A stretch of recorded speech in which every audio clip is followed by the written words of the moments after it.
Okay, so I am accepting the challenge that Casbet put out for her John and Jane Doe Find Me campaign. This will be the first video of, I hope to be many. So the first person that I have chosen, they call her Darlene Jane Doe, being that they think from the information that they've received that her name possibly could be Darlene. So they found her remains on 4/18 of 1985. The location is in a field near Missouri City, that's in Clay County, Missouri. They believe that her date of death was somewhere between 1984 and 1985. What they found was partial skeletal remains. So they found part of the skull, some bone pieces from what I've read, and some teeth. They believe that the cause of death is homicide by multiple gunshot wounds to the head. They did recover bullets with the remains. They believe the age of her at the time of death was between 17 and 25 years.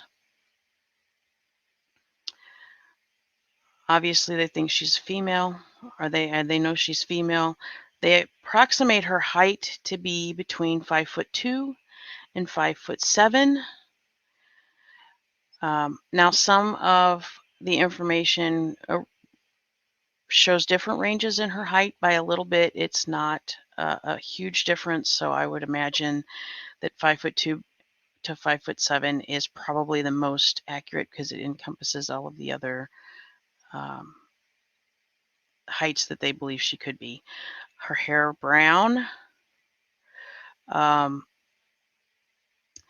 They did discover through her teeth that she had several unattended cavities. There was a degree of decay on both sides of the right upper incisors that would have been visible by people who spoke with her. She suffered from enamel hypoplasia, which they believe could have been from a high fever when she was young. They did not recover any fingerprints.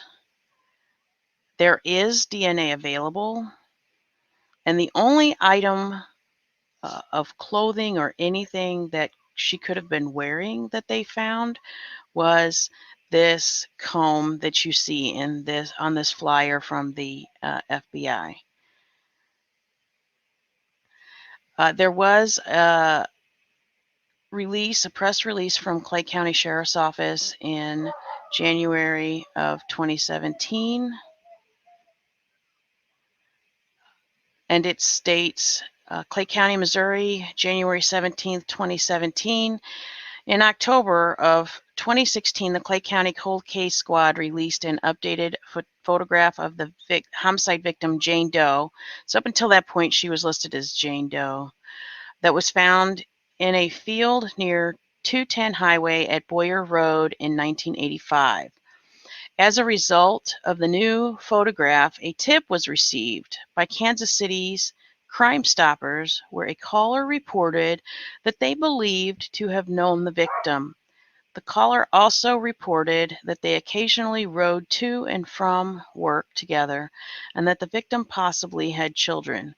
The caller is only identified by a disposition code provided by Crime Stoppers as 51073.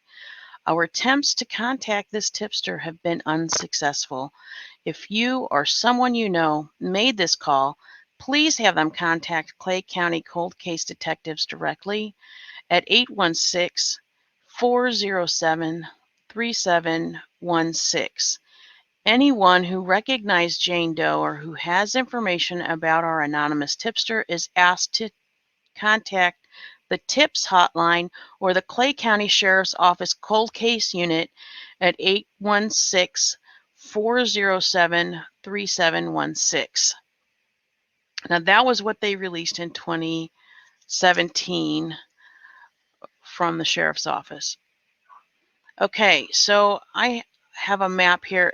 There's a little bit of a discrepancy in some of the information that I found, but from what I can gather and what makes the most sense to me, as you can see, this is Boyer Road right here. Here's 210. Here is Cooley Lake. There's a huge conservation area here. There's a bunch of fields here, which you'll see in the next slide. I do believe that her remains had to have been found somewhere in this location, which was why I highlighted it in red. Here is a Google Earth view of the very same area. So here is where those fields are, and as you can tell, they are fields in the conservation area. This case really interested me because they have DNA. There's really, to me, no reason why they can't figure out who this is. Somebody has to know who this is. So these are the 5 images that I've come across that have all been associated with this particular Jane Doe. The one in the bottom right corner here was a clay model that they used based on the part of the skull that they found. Obviously, it looks very different from the other 4 images, but I decided to include it just in case anybody wanted to see it or anybody found it useful. I found this to be a very sad situation that nobody has come and claimed her yet, that only somebody who believes that they worked with her in a factory. They believe that she lived in Kansas City. So Kansas City's pretty large. I can't imagine that she wouldn't have had more friends or more coworkers that would recognize her. I'm not sure why the person who called in and said that they rode with her to and from work sometimes, why they wouldn't know her last name. But because they have the DNA, I really truly think that if somebody comes forward and thinks that they know who this is, that they would absolutely be able to identify relation. And I'm just going to close with a moment of silence for her, and in the hopes that we will, somebody out there will be able to see this and figure out who she is or recognize her and be able to let the sheriff's office know who she is.